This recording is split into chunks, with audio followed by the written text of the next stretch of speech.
नमस्कार, स्वागत है आपके हरियाणा न्यूज 24 पर। मैं हूं प्रिंस लांबा। हरियाणा प्रदेश के अंदर एक बार फिर एक महिला सरपंच का बड़ा कांड सामने आया है, जिसने पूरे हरियाणा प्रदेश में खलबली मचा दी है और दूसरी तरफ सरपंची पर भी एक धब्बा लगाने का काम कर दिया है कि किस तरीके से गांव का सरपंच बनने के बाद लोग सरकार का पैसा फोकट में लूटने का ऐंठने का काम करते हैं, गांव में विकास करवाने के बजाय। आपको बता दें कि मामला सोनीपत जिले का है। सोनीपत जिले के अंतर्गत आने वाले गोहाना क्षेत्र के गांव निजामपुर में, ग्राम पंचायत निजामपुर में महिला सरपंच ने ग्राम सचिव के साथ मिलकर पंचायत फंड में करोड़ों रुपए का गबन कर दिया, घपला कर दिया, या फिर यूं कहें कि घोटाला कर दिया तो गलत नहीं होगा। और अब जो है वही महिला सरपंच और ग्राम सचिव फंस चुके हैं। हाई कोर्ट के आदेश के बाद डीसी को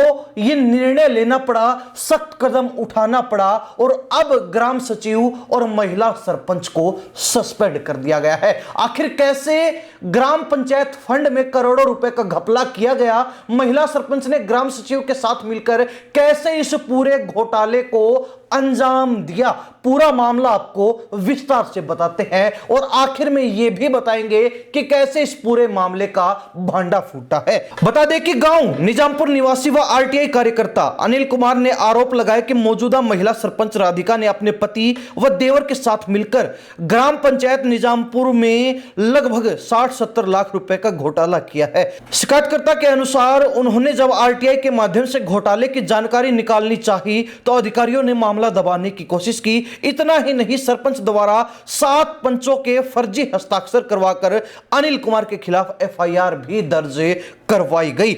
यह सब होने के बाद अनिल कुमार इस पूरे मामले को भांप गए और वो अपनी शिकायत लेकर सीधा पंजाब एवं हरियाणा हाईकोर्ट जा पहुंचे, जहां उन्होंने रिट लगा दी, जहां उन्होंने इस मामले को लेकर अपनी शिकायत लगा दी। और जब अनिल कुमार की शिकायत पर सुनवाई का नंबर आया तो जज ने पूरे मामले की गंभीरता को देखते हुए तुरंत प्रभाव से इस मामले में फैसला सुना दिया। आपको बता दें कि हाईकोर्ट ने शिकायत पर संज्ञान लेते हुए जिला प्रशासन को 2 महीने के भीतर विस्तृत रिपोर्ट देने के आदेश दिए, लेकिन जिला प्रशासन समय पर रिपोर्ट पेश करने में विफल रहा, जिसके बाद हाईकोर्ट ने प्रशासन को ही अवमानना नोटिस जारी कर दिया।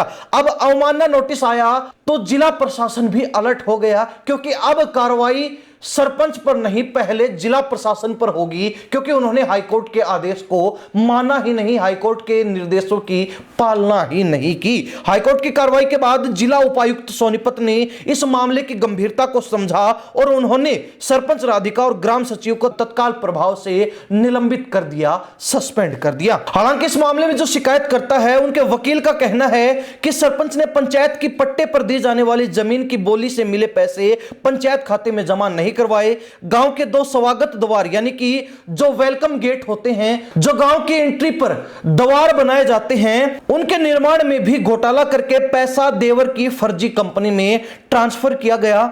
गांव के खेल स्टेडियम के पास अपने परिवार की सुविधा के लिए 27 फीट चौड़ा अवैध रास्ता बनवाया बिना पंचायत की अनुमति के। सरपंच के देवर ने पंचायत खाते से 2-2 लाख रुपए तक निकालने के कई सबूत भी मौजूद हैं। लगातार शिकायतों के बाद प्रशासनिक कार्रवाई शुरू हुई है और अब हाईकोर्ट के आदेश पर सरपंच व सचिव के खिलाफ जांच आगे बढ़ेगी। शिकायतकर्ता का कहना है कि वे न्याय मिलने तक लड़ाई जारी रखेंगे। अब ऐसे में अंदाजा लगाया जा सकता है कि जो सरपंच है, जिसको गांव के लोग वोट देकर अपना मुखिया चुनते हैं ताकि गांव का विकास हो सके, गांव जो पिछड़ चुका है, कोई भी गांव के अंदर कमी है उसको पूरा कर सके और सरकार से पैसे लाकर गांव में लगा सके, ताकि गांव में आम लोगों को, बच्चों को, बुजुर्गों को, वयस्कों को यानी कि युवकों को एक तरीके से सुविधाएं मिल सके। लेकिन यहां पर कुछ और ही हो रहा है और इन दिनों इस तरीके के मामले बड़े सामने आ रहे हैं,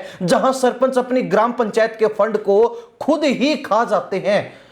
ग्राम पंचायत के फंड को लूट लेते हैं, बड़ी घपलेबाजी कर देते हैं और गांव को एक पीला पैसा तक नहीं दिखाते। और यही मामला गोहाना के ग्राम पंचायत निजामपुर से भी सामने आया, जिसमें शिकायतकर्ता ने शिकायत लगाई तो उसकी शिकायत को दबाने की कोशिश की गई, शिकायतकर्ता तक को दबाने की कोशिश की गई, लेकिन शिकायतकर्ता जागरूक था, वो सीधा हाईकोर्ट जा पहुंचा। हाईकोर्ट ने उसके तमाम सबूत देखे तो उसके बाद हाईकोर्ट ने फैसला दे दिया कि अब सरपंच और ग्राम सचिव को सस्पेंड करना ही पड़ेगा और जिला प्रशासन को हाईकोर्ट का फैसला दबाव में मानकर यह कार्रवाई करनी पड़ी है। अब कहीं ना कहीं यह नहीं हो सकता कि सरपंच अकेले ही ग्राम सचिव के साथ मिलकर यह सारा पैसा खा गई हो। यहां पर कहीं ना कहीं किसी ना किसी प्रशासनिक अधिकारी की मिली भगत भी जरूर होगी, क्योंकि एक छोटा व्यक्ति किसी भी तरीके से इतना बड़ा घपला नहीं कर सकता, उसमें किसी बड़े अधिकारी का हाथ अवश्य होता है, किसी बड़े अधिकारी के इस तरीके के घोटालों में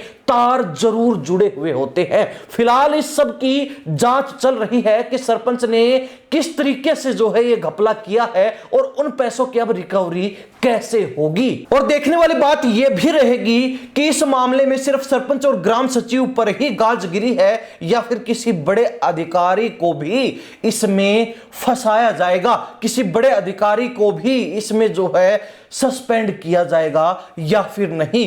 बड़ी मछली फिर बचकर निकल जाएगी और छोटी मछलियां जो कांटे में फंस चुकी हैं वो फंसी रह जाएंगी। अब यह भी एक बड़ा सवाल है, देखने वाली बात है। हरियाणा प्रदेश की जनता इन दिनों उजागर हो रहे एक के बाद एक इन घोटालों को लेकर क्या राय रखती है, कमेंट के माध्यम से जरूर लिखिए। इन्हीं सब बातों के साथ मैं प्रिंस लांबा, हरियाणा न्यूज 24। नमस्कार, जय हिंद।